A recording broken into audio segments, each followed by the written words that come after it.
নমস্কাৰ বিদ্যাৰ্থীসকল আহাচোন আজি আমি অসমৰ মুখ্যমন্ত্ৰীসকলৰ নাম শিকো ভিডিওটি চাই লাইক শেয়াৰ কমেন্ট আৰু সাবস্ক্ৰাইব কৰিবলৈ নাপাহৰিব অসমৰ প্ৰথম গৰাকী মুখ্যমন্ত্ৰী কোন আছিল উত্তৰ লোকপ্ৰিয় গোপীনাথ বৰদলৈ অসমৰ দ্বিতীয় গৰাকী মুখ্যমন্ত্ৰী কোন আছিল উত্তৰ বিষ্ণুৰাম মেধি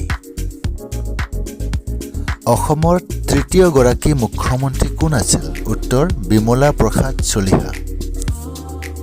অসমৰ চতুৰ্থ গৰাকী মুখ্যমন্ত্ৰী কোন আছিল উত্তৰ মহেন্দ্ৰ মোহন চৌধুৰী অসমৰ পঞ্চম গৰাকী মুখ্যমন্ত্ৰী কোন আছিল উত্তৰ শৰৎ চন্দ্ৰ সিংহ অসমৰ ষষ্ঠ গৰাকী মুখ্যমন্ত্ৰী কোন আছিল উত্তৰ গোলাপ বৰবৰা অসমৰ সপ্তম গৰাকী মুখ্যমন্ত্ৰী কোন আছিল উত্তৰ যোগেন্দ্ৰনাথ হাজৰিকা অসমৰ অষ্টম গৰাকী মুখ্যমন্ত্ৰী কোন আছিল উত্তৰ সৈয়দা আনোৱাৰা টাইমুল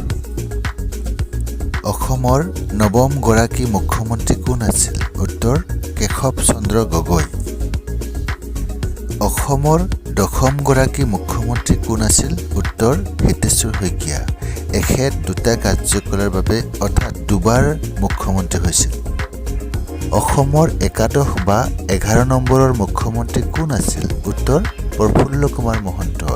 এখেতো অসমৰ দুবাৰ মুখ্যমন্ত্ৰী হৈছিল অসমৰ দ্বাদশ বা 12 নম্বৰৰ মুখ্যমন্ত্ৰী কোন আছিল উত্তৰ ডাক্তৰ ভূমিধৰ বৰ্মন অসমৰ ত্ৰয়োদশ বা 13 নম্বৰৰ মুখ্যমন্ত্ৰী কোন আছিল উত্তৰ তৰুণ গগৈ এখেতে তিনিটা কাৰ্যকালৰ বাবে অৰ্থাৎ অসমৰ তিনিবাৰ মুখ্যমন্ত্ৰী হৈছিল অসমৰ চতুৰ্দশ বা 14 নম্বৰৰ মুখ্যমন্ত্ৰী কোন আছিল উত্তৰ সৰ্বানন্দ সোণোৱাল অসমৰ পঞ্চদশ বা বৰ্তমানৰ মুখ্যমন্ত্ৰী কোন উত্তৰ ডক্টৰ হিমন্ত বিশ্ব শৰ্মা